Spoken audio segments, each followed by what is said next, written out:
Good morning, ladies and gentlemen, and welcome to the Q2 and H1 FY23 earnings conference call of Mahindra Lifespace Developers Limited. As a reminder, all participant lines will be in the listen-only mode, and there will be an opportunity for you to ask questions after the presentation concludes. Should you need assistance during the conference call, please signal an operator by pressing star, then 0 on your touchtone phone. Please note that this conference is being recorded. I now hand the conference over to Mr. Arvind Subramanian, Managing Director and Chief Executive Officer. Thank you, and over to you, sir. Thank you. Good morning, everyone, and welcome to our Q2 and H1 FY 2023 earnings call. I'd like to thank everyone for participating in this conference call. As you're aware, many of our key operating entities from the residential business, like Mahindra Home, Mahindra Happinest, and as well as our IC and IC business, which is Mahindra World City Developers Limited, Mahindra World City Jaipur Limited, and Mahindra Integrated Park Chennai Limited, are not consolidated on a line-by-line basis, and I request you to view our results with that lens.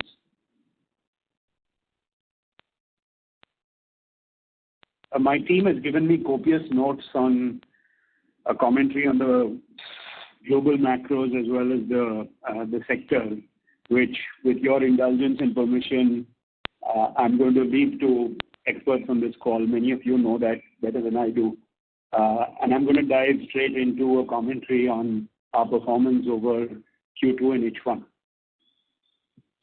In my opening comments, I'd like to touch upon 7 aspects of our performance: the residential sales, our cash position and collections, completions, the business development, progress and outlook, our IC and IC business performance. I want to specifically talk about the joint venture that we've announced with Actis, and some comments on our sustainability journey. So if I look back at Q2, I think we've had a solid, if not stellar quarter. It builds on a very strong Q1, and I had mentioned at the end of Q1 on our earnings call that I do not expect the same run rate to be maintained. Q2, as you know, is a seasonally weaker quarter for residential real estate, particularly in Mumbai and Maharashtra, because of the monsoons and the inauspicious period of Pitru Paksh.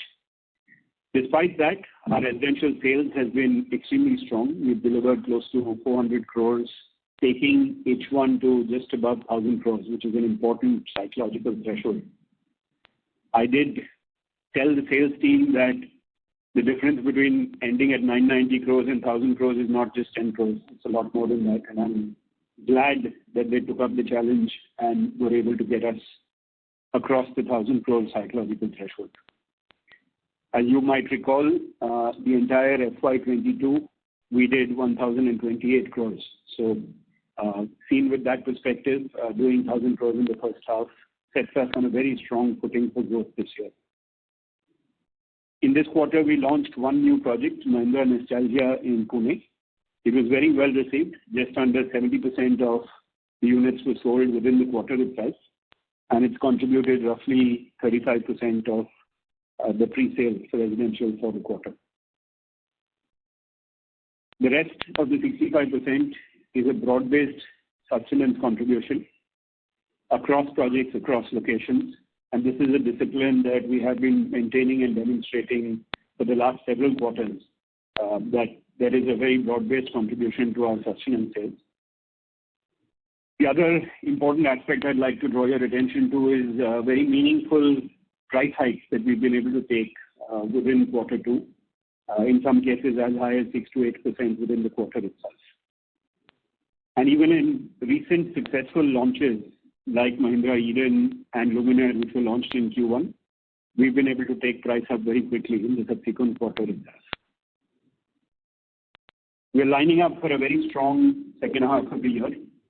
We will be bringing roughly 1,000 crores of GDV to market. This includes both new project launches as well as new phases of existing projects. To touch upon a few of them, the most important ones. We are bringing forward the second phase of Mahindra Eden. The first phase did extremely well. This, as it was India's first net zero energy project launched in Bangalore in the first quarter. We've sold about 90% of the inventory that was launched, and that has encouraged us to bring forward the second phase, which was originally planned for launch next year. And we will be bringing that to market this quarter, this weekend itself, so it starts tomorrow. This will be followed by Mahindra Happiness Kalyan 2, which we had pre-launched in February last year. We are reactivating that and doing a full-fledged launch later this month. The third launch that is lined up, a new phase launch that is lined up this quarter is Mahindra Happiness at MWC Chennai. Again, a very successful first phase launch where we sold out the entire inventory of 348 units within 6 months of its launch last year. So we are bringing the second phase, which is an equal number of units, another 348 units, to market later this quarter.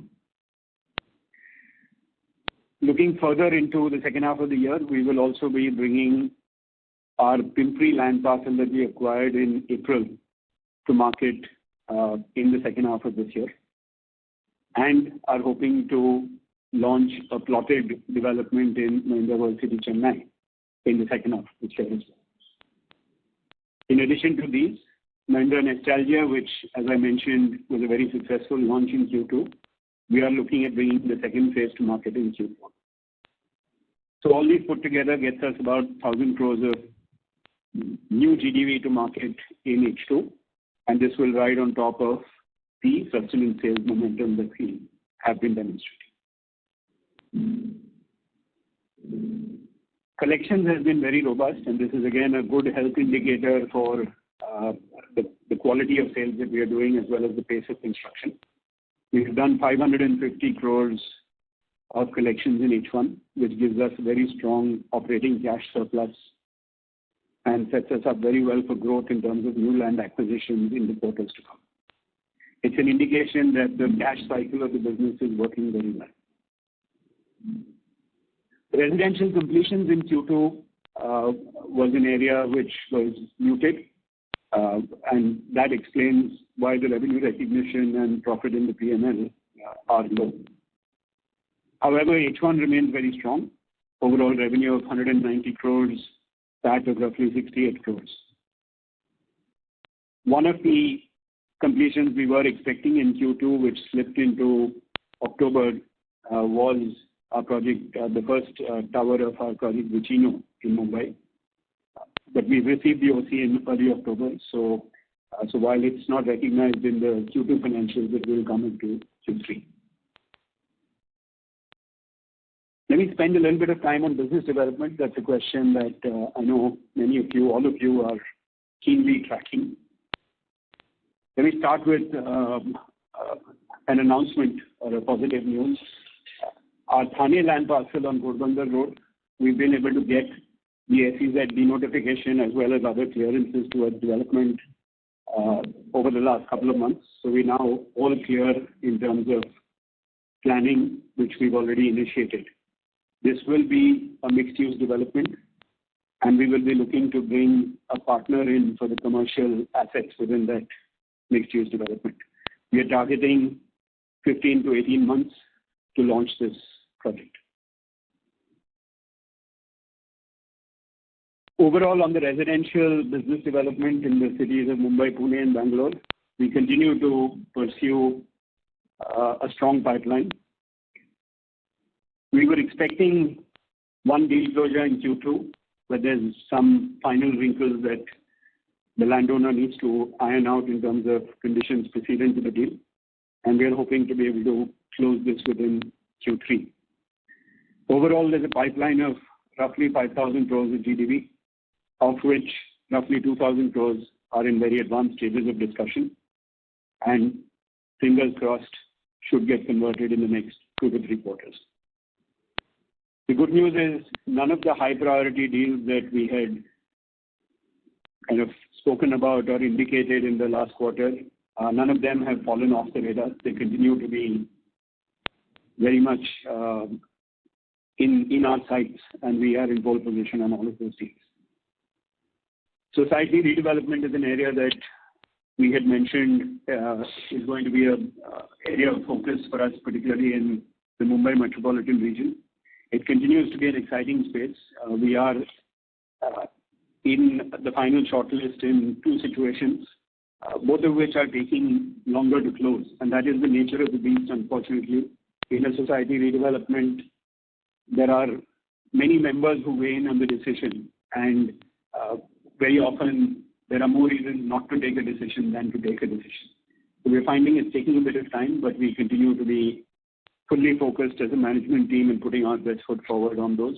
Continue to be, as I said, in a strong position. We are in the final shortlist. Tentatively, we had intimated to the stock exchange that the closure of the deal will get pushed out from the original envisaged timeline of 30th September. We are expecting it to close in the next few weeks, and everything is on track for that. There was just, again, 1 or 2 final clearances that were required from a CP perspective before we can close the deal. In the meantime, we have progressed on the design. We expect to be able to submit our drawings for approval by the end of this quarter and should be able to launch the project within 6 months thereafter. I also wanted to provide an update on Dahisar, which was a joint development transaction that we had announced in October last year. We have completed our schematic designs and are ready for approvals. However, there's been a stoppage of any new CCs being issued in that immediate micro market because of circular from the Airports Authority of India for some radar interference that they are seeing, because they have an airport radar which is just across from the site that we are interested in. We expect, we understand this conversation has progressed between BMC, the Maharashtra State Government, and the Airports Authority of India at the center, and we expect this will get resolved in the next 6 months, after which we will be able to submit our plans which are ready for approval, and as I said, 6 months from there we will be able to launch. This remains a very attractive land parcel. It's got pushed out by a few quarters from the original plan because of this aviation issue. But the silver lining is, in the meantime, the Metro Line 2, which passes in front of the site, has become operational. So that's further enhanced the value of this development. And both partners, the landowners as well as us, in a joint development, we are both committed to the deal, so working very closely with each other on this. So there's no concern per se, there is a delay. Turning attention to the IC business, we've done 186 crores of leasing in the first half, 68 crores in the second quarter. So we're continuing to maintain a strong momentum in that business as well. Jaipur continues to be the major contributor, but we do expect Chennai to come to the party in the second half. There are some interesting deals that are built up there, and we are expecting those to close in the second half of this year. The strong lead pipeline that we have in the IC business gives us confidence that we will have a good year in that business as well. You would have also perhaps picked up the news of Apple starting manufacturing at Mahindra World City, Chennai. Again, a good testament to the quality of facilities and the operations that we've run at Mahindra World Cities, that we've been able to get such a marquee manufacturing client to set up operations there.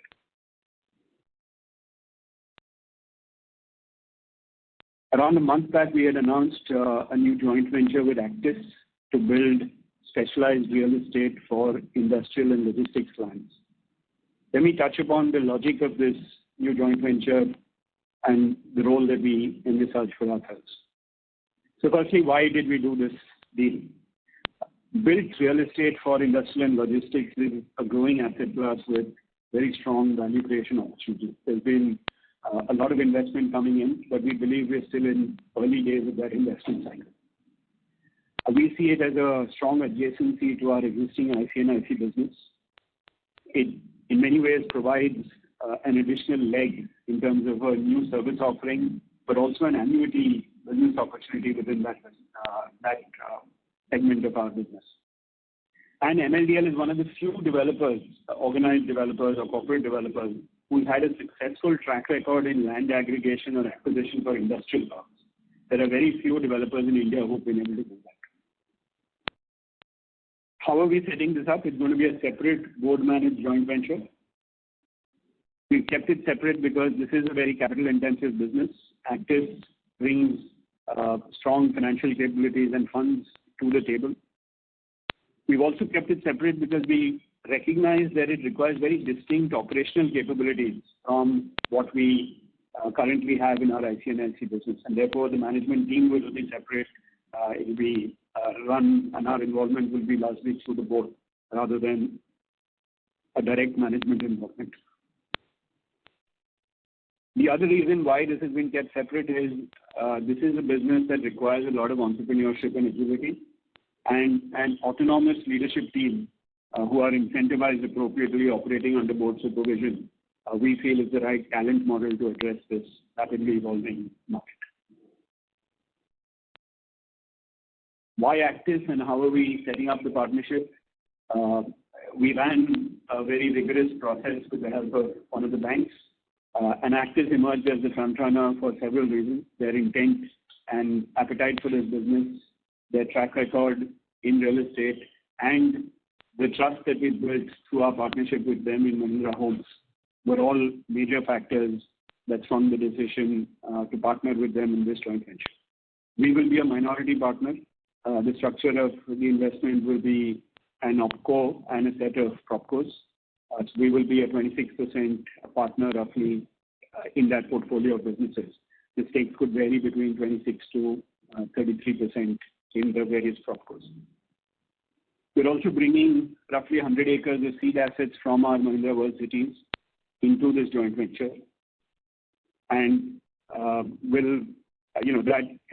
expect the first phase of investment to be in the range of about 2,000 crores, out of which, if you do the math, it will be about 700 crores of equity. 26% of that is roughly 180 crores.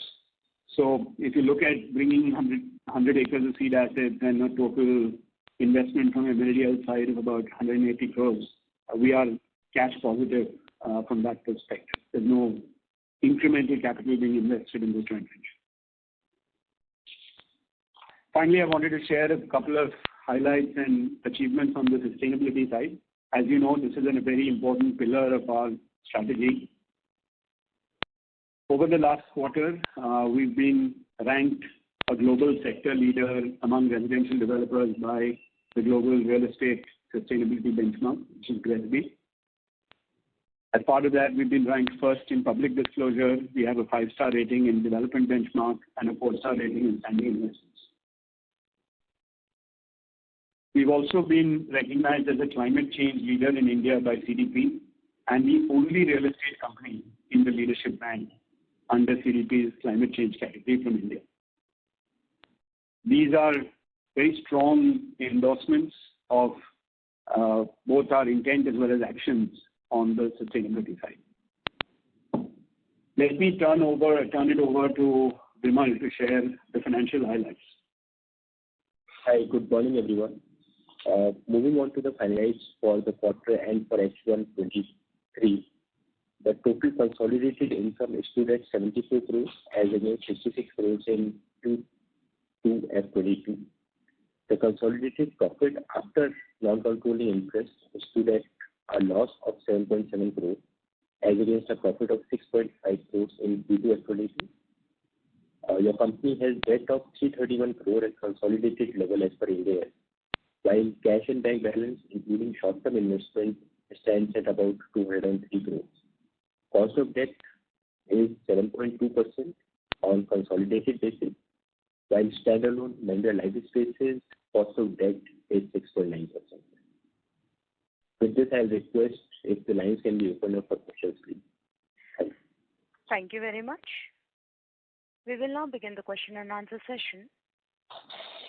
Anyone who wishes to ask a question may press star and one on their touchtone phone. If you wish to remove yourself from the question queue, you may press star and 2. Participants are requested to use handsets while asking a question. Ladies and gentlemen, we will wait for a moment while the question queue assembles. You may press star and 1 to ask a question.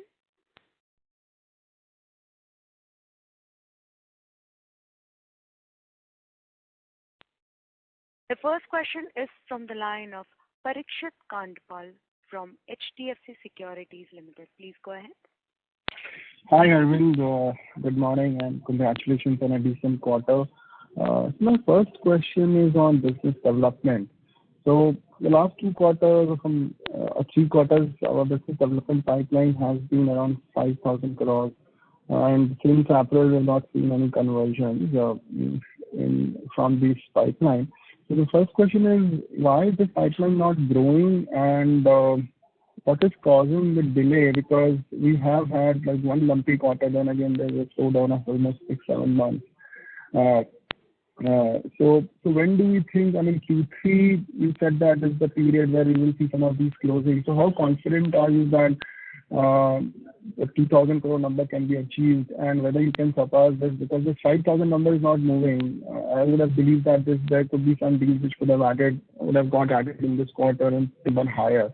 So if you can give more granularity on this, and whether the redevelopment projects are included in this, the ones you said at least into opportunities where you are in shortlisted for kind of a final closure. So thanks, Parikshit.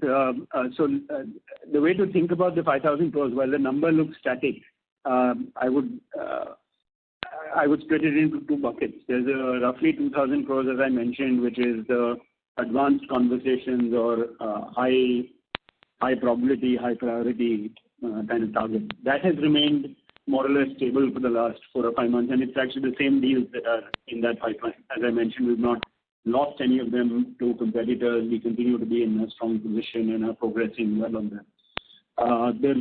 The back part of the 3,000 crores, there has been some additions and deletions on that. So we feel that, as I have mentioned in the past, we'd like to be at about 3,000 crores of GDV addition for this year. We've done 1,700 crores in April. So looking to do another roughly 1,500 to 2,000 for the rest of the year. To get to that, 5,000 to 6,000 crore pipeline is the right thing to manage. I don't want us to be scattered and spreading ourselves too thin, because I do want the management attention to be on conversion as much as it is on sourcing new transactions, which does not mean we are not actively scouting new transactions, but the priority, as you rightly pointed out, in the last quarter there's been no conversion. So the priority for me as well as our team is to ensure that we take some of these deals over the line in Q3 and Q4. I am reasonably confident we will be able to do that, so I have no cause for this. And the redevelopment opportunities are already included in the 5,000? They are over and above that? No, they are part of the 5,000. And that is not part of the 2,000 crore, right, which you believe is in advanced stages? One of them is part of the 2,000. Okay. So my second question is on the warehousing business. So you said 100 acres will be the seed asset. So you will be selling this to the joint venture and realizing the money, and then part of that goes towards your share of equity investment, right? That's right. And by when do you intend to transfer this 100 acres? And potentially, because this will get classified as a leased area. So it will happen this financial year or next year? I sense that it's going to take anywhere between 2 to 6 quarters. Okay, 3 to 6 quarters.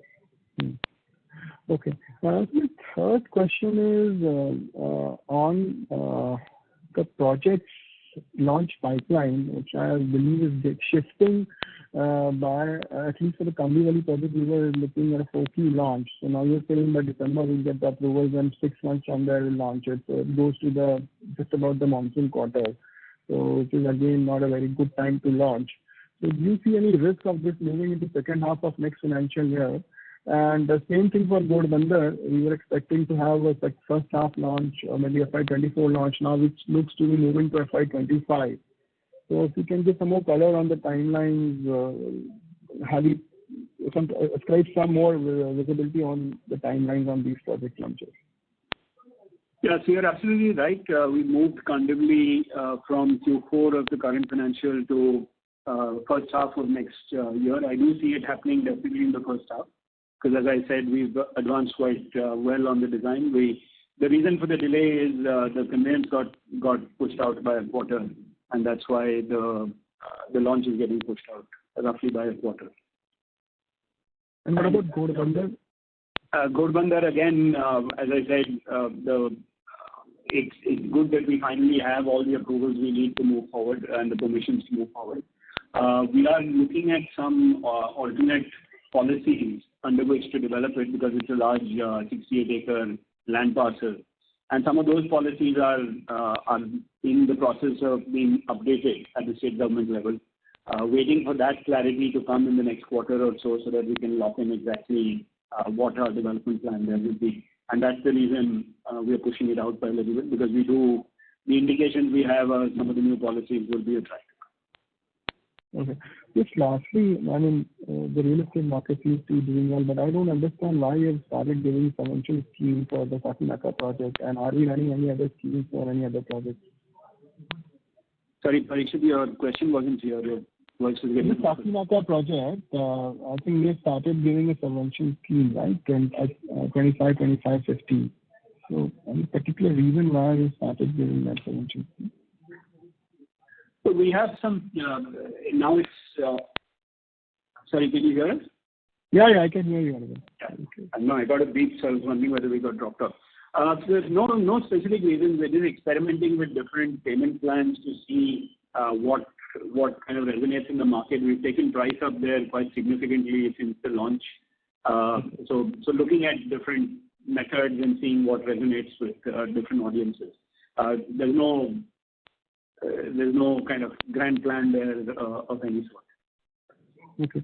Just the last question for Remal. So when do we expect, so I understand that Pune line payment has happened. So just update us if anything pending there, and on the Kandivali line, when do you expect to make the payment? So Pune line payment is completely happened. Thane and Kandivali, as we progress over the next 3-4 weeks or maybe this quarter, we will make the payment. Kandivali, as you know, is not a bullet payment. It's an installment payment. It's staggered over 36 months. We'll follow the calendar. Okay, sure, sir. Thank you and all the best. Those were my questions. Thank you. We have the next question from the line of Adhidev Chattopadhyay from ICICI Securities Limited. Yeah, good morning, everyone. Am I audible? Yes, Adhidev. Yeah, thank you. The first thing is just more a question on the Thana land parcel now that you've got the denotification done. So just could you help us understand what is the sort of FSI we could churn out of this land, a broad range? And overall for this land, have you done any rough estimate of what is the total FSI premiums or other approval costs we will need to pay to avail the full FSI of the land? If you could just share your thoughts. I know that it's in planning stage, but just some color if you could give us. Overall, how much investment it would require, and would this approval cost be upfront or will it be split over phases? That is the first question. Yeah, so I think as I mentioned in answer to Parikshit's question, there are some policy updates that are expected that are relevant to that development. So it's hard to nail down an FSI, but we do see it being in the range of 5 million square feet plus of development potential, and it will be a mixed-use development, as I said. It will have some commercial assets, retail, as well as residential. And we are looking at this stage, once the policies are fructified and our mix is narrowed down, we are looking at potentially bringing in a partner on the commercial side. Okay, fine. The second question again is on this business development. So the projects which we are hoping now to close out in the next 2-3 quarters. So what is the lead time for the launch? If you assume 4 to 5 quarters post that, and only in FY25 should we see the launches coming through from these bids we are doing? Yeah, I would say between 3 to 4 quarters. But some of them, based on the confidence we have in their closure, we've already started the design on. So we will be processing in parallel. So I would say anywhere between 3 to 4 quarters to get to launch. Okay. The last question. So again, in FY24, of course, the 2 Mumbai launches, right, have been will happen in FY24, as you said. So apart from these 2 launches, any other large value launches we expect in FY24? So some of these new land parcels, certainly, Kandivali, and 1 or 2 of the new land parcels that we acquired will be the large value land launches. Okay. And any, just again a question, any plans to give any interest subvention or anything for buyers, considering that interest rates have gone up, and we'll see a further round of rate hikes in this quarter as well? So what is the resistance you're seeing from buyers, or is it all in so far, and what are our plans to stimulate demand in case there is a slowdown? So far we are seeing demand being fairly strong and robust in the segments that we are operating in. We continue to see very strong walk-ins as well as conversions. So no reason for us to consider interest subvention. For me, an interest subvention is just a roundabout way of giving a price discount. So might as well work with pricing. And we have demonstrated a fair amount of agility on pricing. We are able to take price up quickly. The converse should also then apply that when the need arises, one moderates the price to be able to drive the volume of leads. So it can't be a one-way street. So that's primarily the lever we will use rather than going down the interest subvention path. Again, as Parikshit highlighted, we are looking at different payment plans, more so that we learn how the market responds to various schemes, what works for different audiences in different life stages of construction as well, because it's important that what works at a pre-launch or a launch stage or early stages of construction is not necessarily what works when the project is already topped out from a civil perspective. Sure. Fine. That's very helpful. Thank you. That's it from my side. Yeah. All the best. Thanks, Arun. Thank you. We have the next question from the line of Pritesh Seth from Motilal Oswal Financial Services. Please go ahead.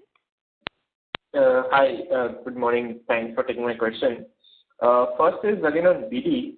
So in terms of this 5,000 crore pipeline, does it also include any project that maybe we are looking in Bangalore? And just a follow-up to that, so when we had this, 2,000 crore of GDV addition as an annual target, that time we had, only 2 markets in mind, which is Mumbai and Pune. Now with, Bangalore also coming in, do you expect that, in out of these 3 markets, at least there would be, a deal addition in 2 markets that would take your, targeted GDV addition to maybe 3,000, 4,000 crore on a constant basis? So just a comment on that. Yeah, certainly, Pritesh. I think when I had indicated the 2,000, it was more than a year back, and as you rightly pointed out, it was with a 2-market focus. So this year itself, as I had mentioned earlier, we are looking at roughly 3,000 crores. And every year we will look to build kind of more on that. So it will be in the range of 3,000, 3,500, 4,000 crores, steadily building that up year on year. As you know, these deals are lumpy, so so it's not that. So you could end up being at 4,000 instead of 3,000 or 2,500 instead of 3,000. Because each deal is typically between 500 to 1,500 crores of GDP. Got it. And that's great to hear.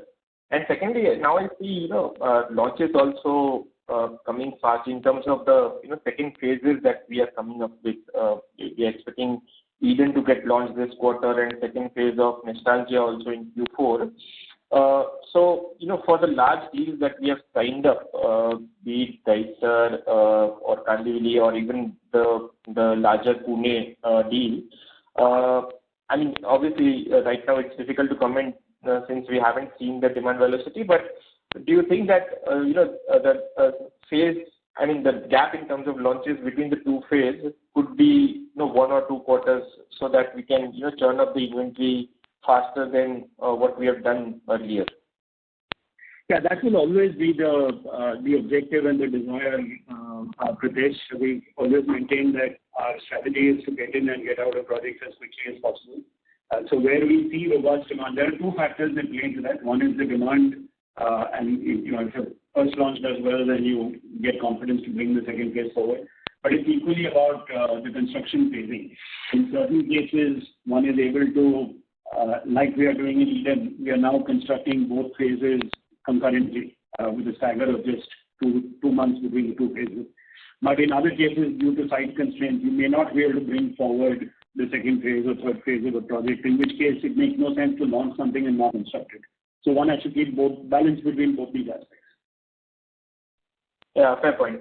And just lastly, if I heard it correctly, so Pimpri second parcel, which we acquired last quarter, is also slated to launch in Q4. Yes. So that we have pushed it earlier, is it? I think earlier we were planning to do it next year, but we have pushed it earlier. Yes, we pulled it forward by a quarter. Yeah. Okay. Thanks. That's it from my side. All the best. Thank you. Thank you.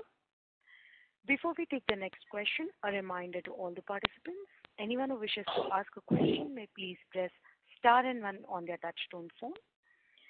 We have the next question from the line of Shreyans Mehta from Equirus Capital. Please go ahead.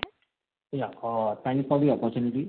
So my first question pertains to our Kalyan project. There we already started on a weak note, and it seems, within the quarter, we seem to have lost the momentum. And last quarter, we were talking about some change in strategy. So just wanted to, hear from you. I mean, how is it working now? Yeah, so Shyams, good morning. As I mentioned, that is one of the launches we've lined up for this quarter. Just to put things in perspective, when we say it was a weak launch, we still sold 25% of the inventory within 6 months. So by industry standards, that is not weak. By our own high standards, we would have expected more. And as I mentioned in the last call, there have been some learnings about hits and misses in that. We've incorporated those learnings and will be doing a full-fledged launch of that project in this quarter. Got it. Sure. So second question pertains to, our origins, Ahmedabad. We had indicated that probably we are waiting for an anchor tenant. So is it that only when, do we have any timelines in place, that by this time, we are going to wait for the anchor tenant then only, or how will it work?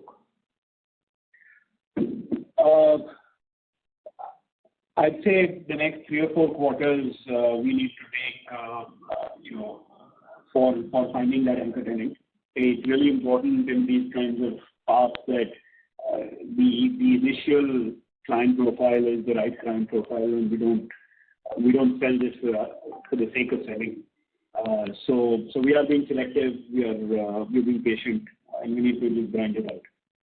Got it. Sure. And so lastly, my final question is pertaining to our IC and IC business.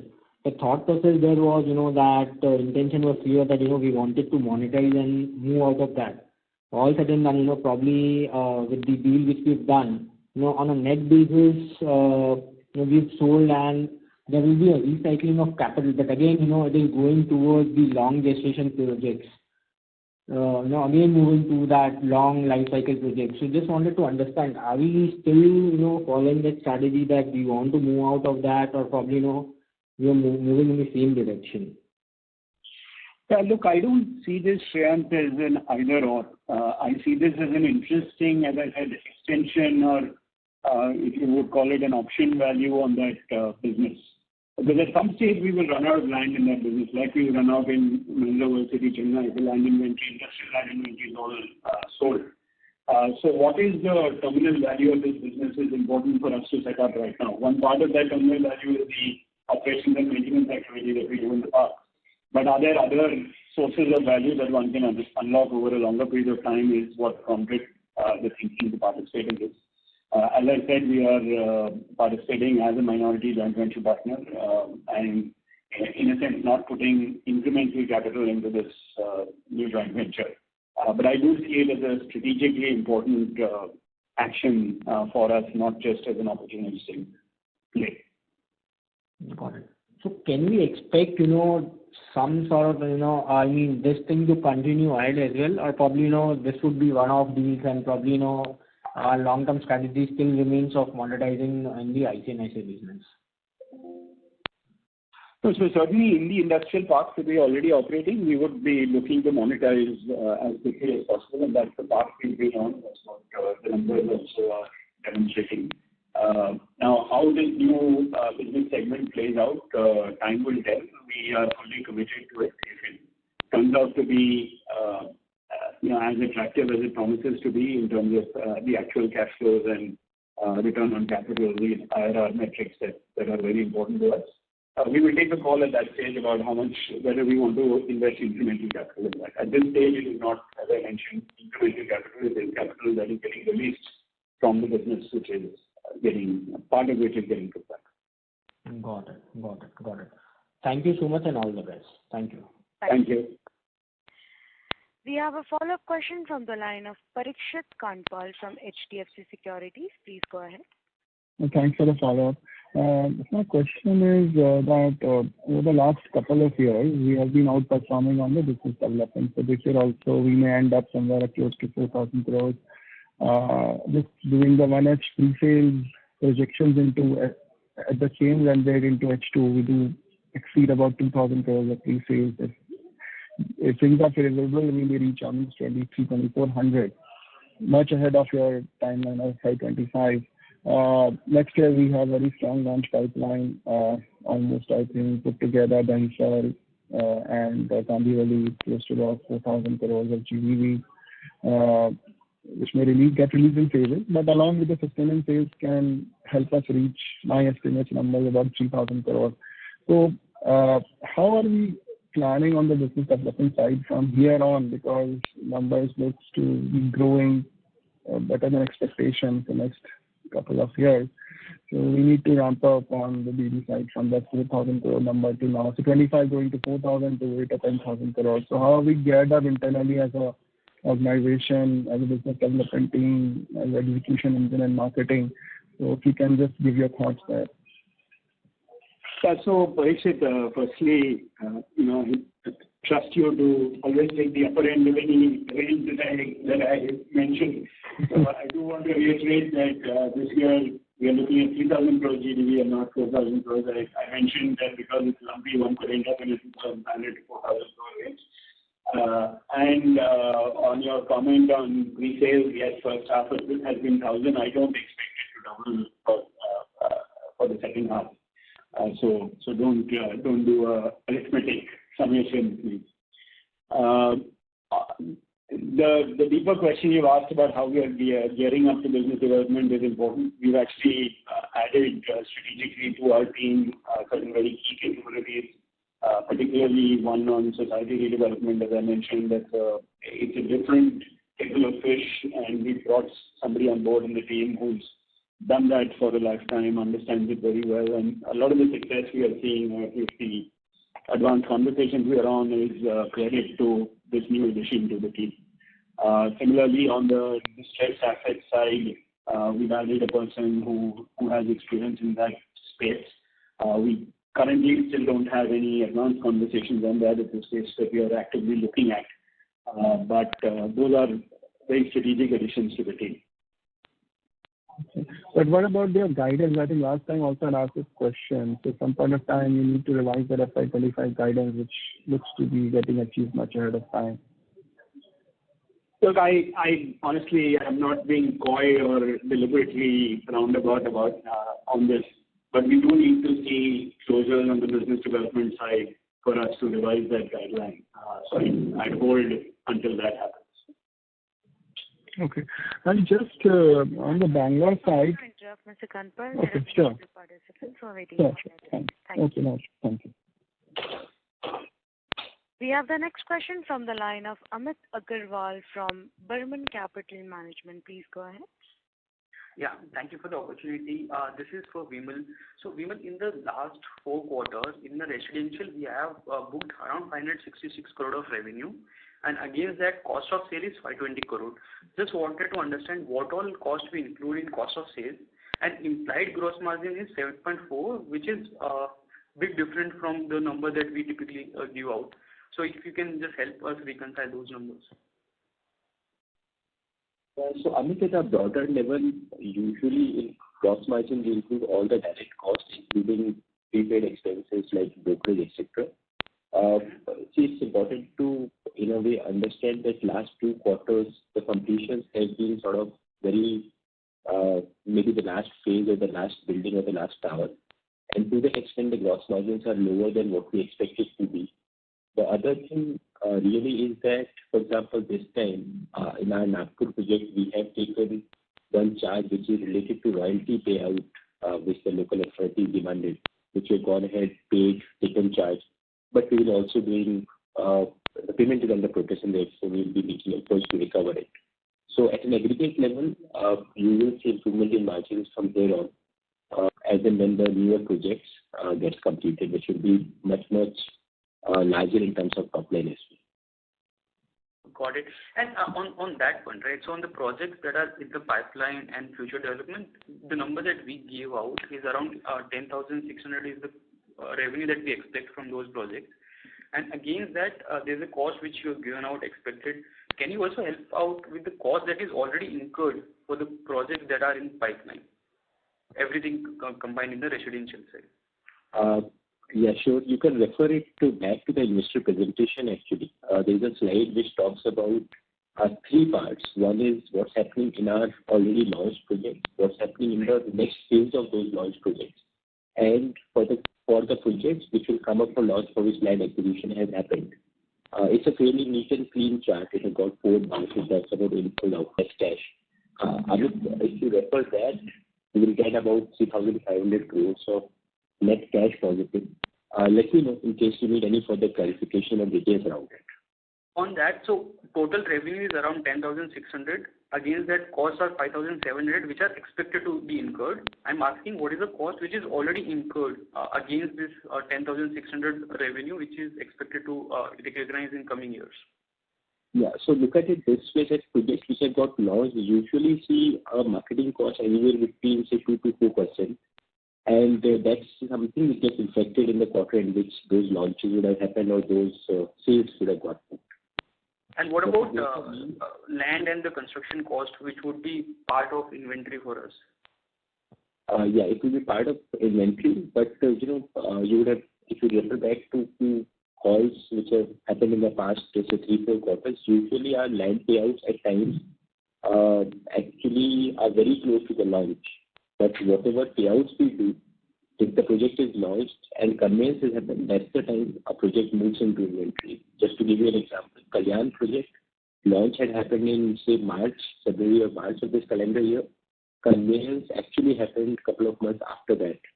And to that extent, the inventorization will reflect in Q1 of this financial year and not in the last financial year. Got it. Maybe I'll connect with you offline to better understand. Sure. Just last question on this is, from last quarter to this quarter, we saw a decline of around 500 crore on the future gross cash flow, right? Whereas the collection was lower than that, and also the construction payment would have happened in Q2. So just if you can help us understand why there was a decline of around 500 crore on the gross cash flow expectation. Yeah, so let's take this at offline, Amit. I'll be able to help you understand the change. Okay, great. So just last, if I can squeeze in, our construction payout is lower than the pre-code, right? So it was around 75 crore. Previously, we used to do about 100 crore. Is that in a way reflection of slower construction pace? Again, how should we read out that construction outflow number?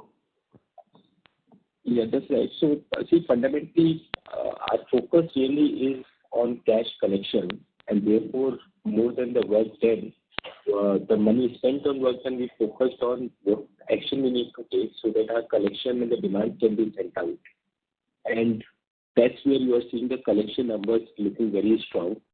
A lower work done cost may not necessarily reflect a lower work done or lower demands or lower progress in a particular project. It really depends on the life stage of the project at which we are investing the money as well. So it's a bit of... Also, Amit, I'll just add Q2 again because of monsoon.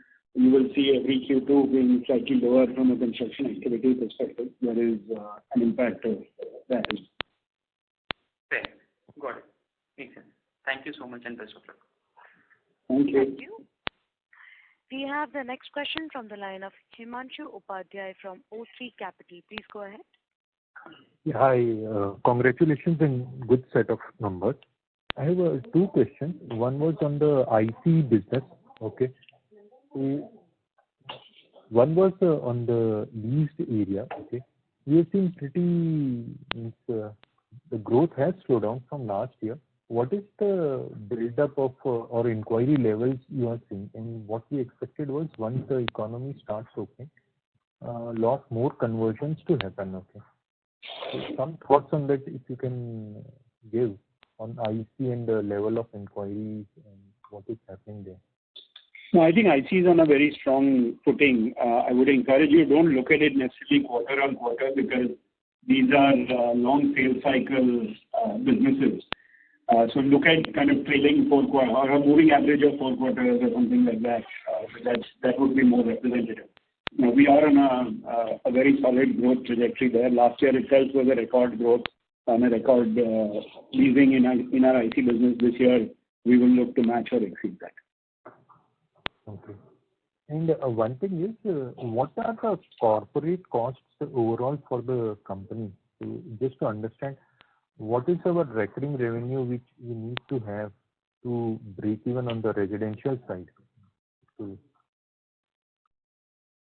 Yeah, so it's a tough one, and frankly, again is a number which will really depend on the projects which are getting signed up and launched.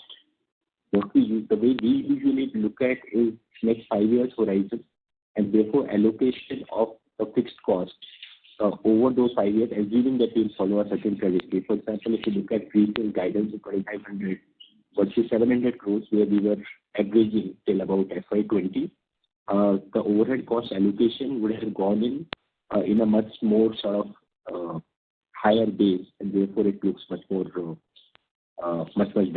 So that's the allocation approach that we follow.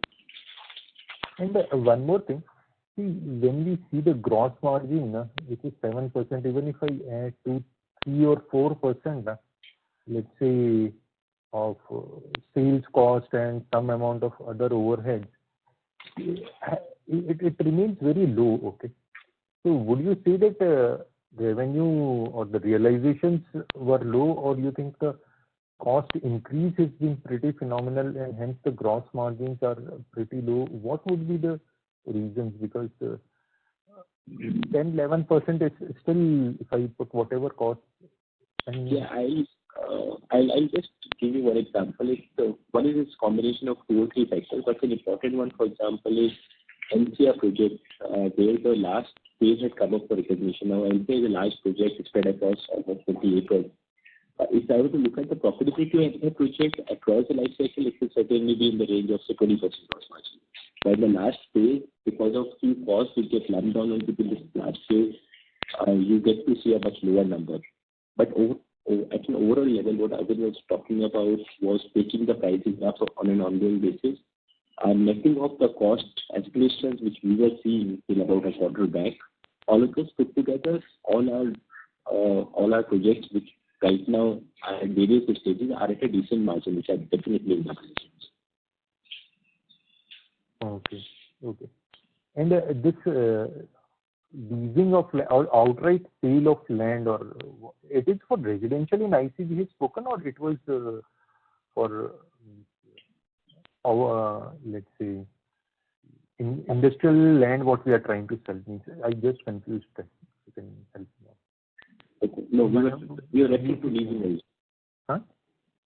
We were referring to leasing in industrial. Okay, so you are saying that sales also you are thinking of some land. No, this is leasing in the industrial parks business. Himanshu. Okay. Okay. Yeah. Thank you so much. Thank you. We have the next question from the line of Manan Patel from Airavat Capital. Please go ahead. Thank you for the opportunity, sir, and congratulations for the good number. Sir, my first question is on MWC Jaipur. So if I look at the number, we have been doing very well in the domestic segment, but SEZ is sort of been slower.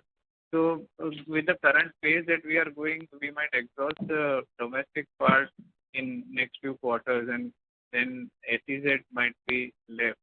So you also referred to some policy change which might happen. So what are your thoughts on this?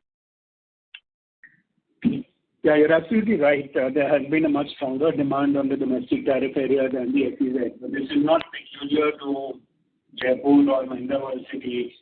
This is what is happening across the country. And it's an outcome of the sunset of various incentives that had been given to SEZs 10 or 15 years back. So across the country, there's been a very muted demand for SEZs. The government has also recognized that and has proposed what is called the Desh Bill, which was expected to be tabled in the monsoon session. We are hoping will come in either in the winter session or the budget session. What the basic premise of this bill is to say that rather than think about industrial parks as domestic or export, if India wants to be self-sufficient from a manufacturing perspective and be a manufacturing powerhouse, we should allow units to operate flexibly. So they will allow units in the special economic zones to also cater to the domestic market. So in that sense, specifically coming back then to specifically to Jaipur, it opens up the entire SEZ area for domestic manufacturing plants as well. And that will be a very healthy upside for us. Okay. That's helpful, sir. So second question is on the margin and in the IRRs that we think. So like for example in Eden we have like preponed the launch of second phase. So with that, do we take the exposure of like higher exposure to the commodity fluctuations down the line because we are like selling a lot more upfront rather than waiting for a part of it at the later date? So are we exposing ourselves to the commodity fluctuations, and what are the steps that we take to sort of offset? Yeah, so that's a great point, Manan. So the downside of selling a lot upfront is exactly that you're locked into fixed price contracts with your customers, but exposed to an inflating cost base on the input side. So therefore, in a roughly stable or a moderate inflationary cost environment, it always makes sense to sell early. If one expects a hyperinflationary cost environment, then holding back some inventory with the expectation that you'll be able to price that up would be a better strategy. We believe that we are not yet in that. The last 4-5 quarters didn't see a hyperinflationary period, but it has settled down, and we are expecting the next couple of years to be more range bound from an input cost perspective. So we continue to pursue the strategy of selling early. It is certainly IRR accretive.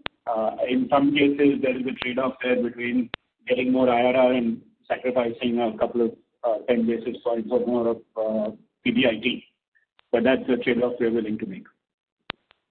Okay. And sir, the last part you referred to value engineering that we are doing, we are on that journey. So have we implemented steps which can help our margins by a few percentage points that you have referred in the past?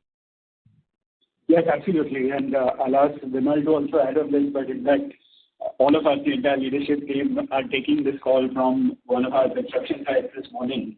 We've been here since, I've been here since 8 o'clock in the morning, exactly on this topic. So we are spending a lot of time on standardizing designs, value engineering, driving modularity, replicability, all of which is geared towards driving more cost efficiency. But Vimal, would you like to add something? The only impact versus the earlier approach where the action on productivity or value engineering was more localized or security specific. Right now we have got 2 centers which have been formed. One which is the costing center of excellence, and second is strategic management center. Both these work hand in hand, and any best practice or leading practice which is picked up either internally from any of our projects or externally from any of the other projects because of interaction with contractors, vendors, etc. Attempt is to do a pilot and then horizontally execute it across projects. And therefore, value engineering is going to be one of the key pillars to drive some profit or to ensure that the costs are not going out of range. That's great, sir. Thank you and wish you all the best. Thank you. Thank you. Thank you. We have the next question from the line of Prem Khurana from Anand Rathi. Please go ahead. Yeah, thank you for taking my questions and congratulations on good operations during Q2. So my question was with respect. Sorry to interrupt. I would request you to keep your mic far from your mouth and speak, please. Yeah, sure. Because is it better now? Yes, please proceed. Yeah, sure. So my question was with respect to our IC and ICU vertical. So what I see is, I mean, we've been doing seriously good now, I mean, in terms of leasing on an incremental basis.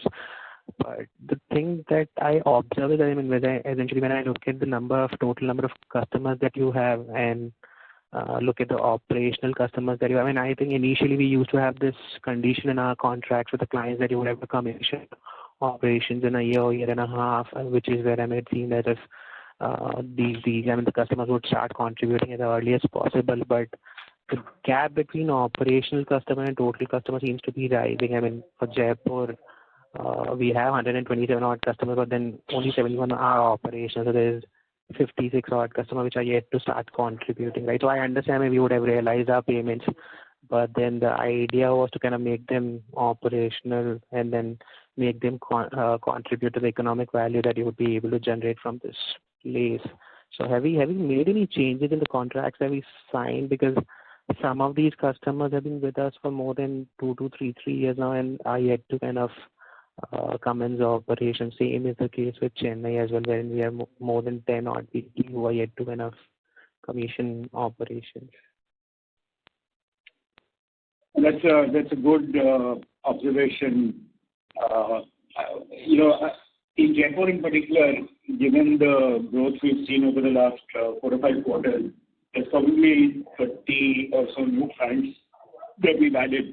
So one has to factor that in, because once they lease the land, it takes them roughly 12 to 18 months to get operational, even if they hit the ground on day one. But that backlog is an important thing, and we are actually in the process of reaching out to many of the clients who are not yet operationalized, like you mentioned, some of the older leases that were done, and finding out what the bottlenecks are and trying to reactivate those. So those conversations are actually already underway. Sure. In fact, in Jaipur, there's something like 26 clients, I'm told, who have already commenced construction. Oh, okay. That's good. Yeah. And second one was for Vimal, sir. I think when I look at our presentation and the net debt number that you gave on a segment-wise basis, in SCZ or in IC and IC vertical, the debt has gone up not by much, but then there's a slight rise. So I was wondering, I mean, if it is because we were aggregating more in IC and IC vertical, either in, let's say, North Chennai or in Pune, which is why the number would have gone up, or is it only a timing mismatch and wherein you've sold some inventory this quarter, but the payments are yet to come to you? Actually, the second is the key reason, and we do have a few transactions, as I mentioned, in pipeline, and you will see a positive movement in these numbers by the time we report the next one. Part of it, the first point which you said is also right, that there's a bit of aggregation which we have done on the South Chennai side as well, apart from both the points. But it's more, I would say, more tiny, and you will see a positive movement in Q3 and Q4 for this. Sure, sir. Thank you. That's it from my end. Thanks, sir, and all the very best for future. Thank you. We have the next question from the line of Jainam Shah from Equirius Securities Private Limited. Please go ahead. Hi, sir. Thanks for the opportunity. Now, so my question relates to more of a strategic purpose of Mahindra Lifespace. So we have been seeing that the proportion of value homes has been consistently declining in our overall portfolio. So, sir, how we are strategizing between value homes and mid-premium houses, and what's the breakup of this 5,000 crore of bidding pipeline into these two parts? So, Jainam, there's no predefined kind of quota that we have between the value homes and the mid-market segment. We do what is right for a particular land parcel. In some cases, particularly in cities like Pune and Bangalore, the same location could be developed as a happiness product or as a mid-market product because that's the nature of those markets. In a city like Mumbai, it tends to be geographically kind of aligned north to south. As you go further north, it is more happiness. As you go further, we are not in extreme South Mumbai, but let's say the western suburbs or central suburbs, it tends to be a mid-market. So there is no, we don't approach this as what should the mix between the two be. We just look at every land opportunity that we have, every new project that we are developing, and what is the right product and the right audience. So it's an outcome rather than an input. Okay, sir. Got it. And sir, one question related to IC and IC segment. So we have been seeing the realization being in the similar range of 2.7 crore, 2.8 crore for the Jaipur and around 3 crore for Chennai. So is there any specific reason for the same, and are we expecting some kind of increase year over year for this realization per acre? We've actually taken the realization up in Jaipur. So if you look at the last few quarters, it has gone up from. I just start with Jaipur. The realization has improved for the last 2 years. I think it's up almost by about 7 to 10%. Having said that, every land parcel has got a bit of positive or negative depending on the location we are talking about, and therefore that's very reasons. Similarly, in Chennai, there is not much inventory left. There is some largely commercial which is there, and every acre therefore gets negotiated depending on the location of the site. But in general, the realizations are up certainly for both parcels. Okay, sir. Got it. That's it from my side. Thank you. Ladies and gentlemen, as there are no further questions, I would now like to hand the conference over to Mr. Arvind Subramanian for closing comments. Thank you, Michelle, and thank you for all your active participation and your questions. As we had highlighted, there are multiple actions lined up for the second half of this year, which includes ensuring successful new launches, new phase launches, as well as continued momentum on the IC and IC business. We are also extremely focused on driving the business development pipeline. We continue to be kind of sharp shooting on that rather than spraying and praying. And you will see, hopefully, some conversions in Q3 and Q4. Thank you, everyone, and appreciate your support. Thank you. On behalf of Mahindra Lifespace Developers Limited, that concludes this conference. Thank you for joining us, and you may now disconnect.